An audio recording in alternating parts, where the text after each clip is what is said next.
Hey everybody, welcome to another fullnovazero video for Skyrim.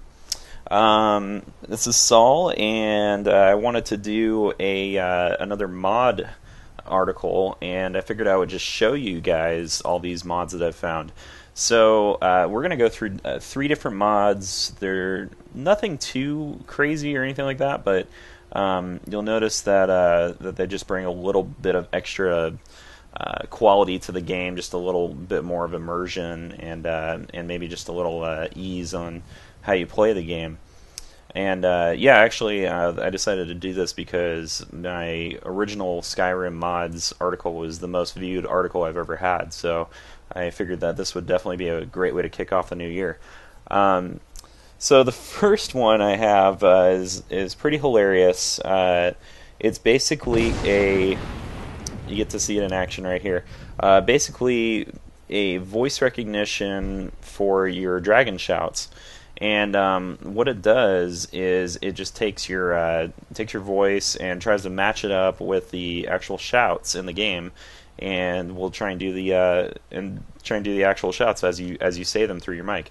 Now, the problem I have right now is that I'm actually talking to the game, and so I'm accidentally activating all sorts of stuff right now, and so it kind of makes making this video a little difficult. I'll probably be turning this mod off pretty soon, but it's pretty cool though.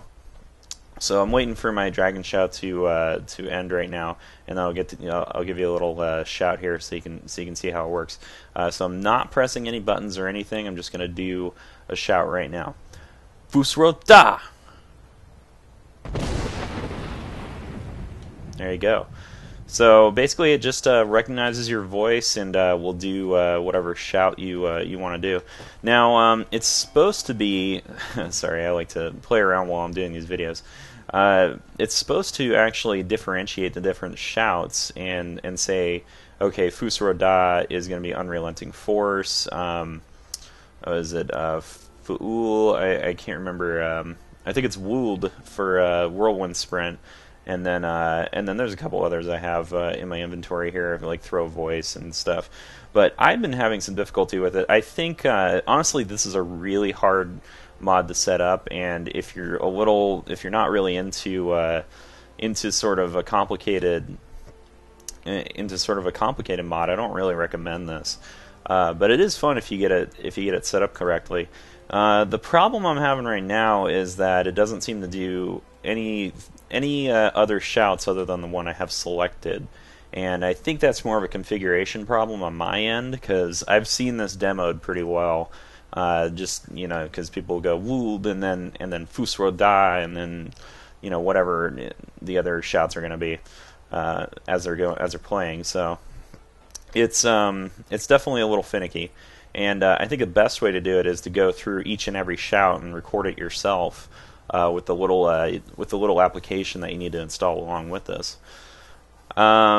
But yeah, I mean, part of the real problem is that it does require a lot of different installations, a lot of different files, a lot of configuration to get it working just right. And then it seems to be, well, I kind of like using Skype and stuff while I play these games, so it's probably not very good for me because I just be like right now I'm just activating these shouts by accident all the time. So, but other than that, the cool factor is just like off the scale. So I definitely recommend checking it out if you are willing to put in a little bit of time on the configuration process. So that's the end of that. I guess my other notes that I wrote about it are, yeah, it's going to be hard to install. You need to remember all the shouts, which is probably going to be the toughest part about it.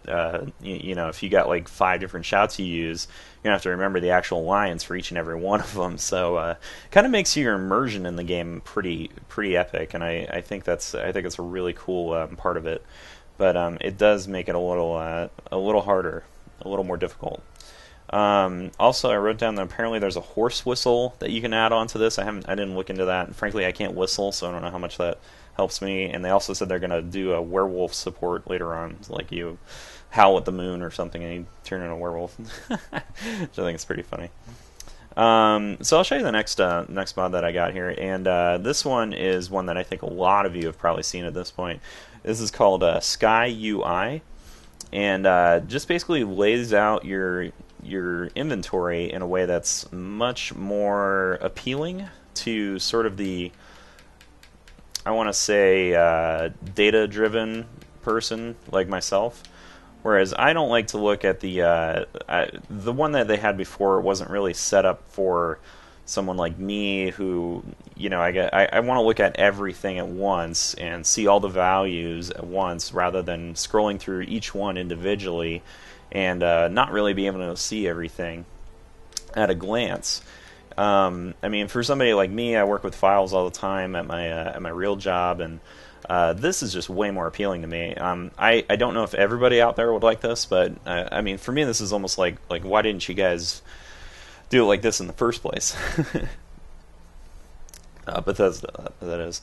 But anyway, I mean, this is all there really is to it. It just completely changes the layout of your UI and just makes it far more appealing if you are trying to, I don't know, just sort through your inventory, things like that. I haven't really looked through all the options on this. I'm pretty sure there's more advanced things to it.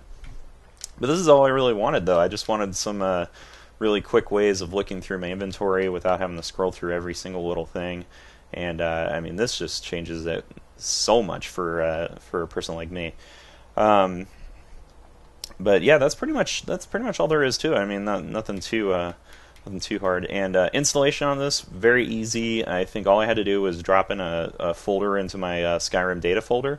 They actually had a whole thing about using the Skyrim Nexus installer. I'm sure that's fine and good, but frankly, it wasn't a hard install at all. You just take the folder and you extract it right into the Skyrim data folder under Steam. So that's pretty easy. But with all of these mods, I'm not really going to go through how to install them. I just recommend that you look at the mods page on how to install and just follow that as much as you possibly can. But I'm going to get out of that one because that one's pretty straightforward. And this one, comparatively, is going to be even more straightforward than that one. This is going to be. I featured this mod originally on my other one, but that's not actually the mod we're going to talk about. But I did want to mention that I still have the colored map markers mod enabled, where you can see that this one of my objectives is green. All the major towns are blue. If I had an undiscovered town, undiscovered major town, it would have been red, just to say that this isn't discovered yet. But since I have been to everywhere in the world at this point, I do have them all as blue, and just it's kind of nice and visually appealing, especially for when you're trying to just look through the map really quick and see like where is my objective. When it's like this, all the icons are white. It kind of makes it hard to pick and choose which ones you're supposed to be looking at. So. I think it's just, it really just saves you a couple of milliseconds, but it's just more visually appealing, a little more aesthetic. Now, I think those of you with a much more keen eye will probably recognize that there is something different about this map, and that's because I've loaded up the quality map mod, which isn't really too big of a change, but what it does is adds in all these little roads. These are basically all the roads in the game, and they just retexturize the map and put in all the major and minor roads so that you can see exactly where you're supposed to be going as you're venturing around. And I don't really know why this wasn't included to begin with. Some of these, they don't look quite so good on a closer inspection now, especially where the snow is right here. But I think even if you were to walk along these areas, they wouldn't be this snowy, so that might actually be kind of accurate. But you can see, you can just see where all the major roads are. Now, I think for the north area right here, this is where I was constantly irritated because I could not find where the stupid roads were. And so something like this is really useful for when you're navigating this part of the world. You can see I haven't even really attempted to go around this area, and that's because I just don't know where to navigate to. It's too easy to walk up against the mountains or something. So. I think this is just kind of another neat visual aesthetic. Just adds a little bit of extra color to the map, but at the same time, it's very useful, and not just the aesthetic part.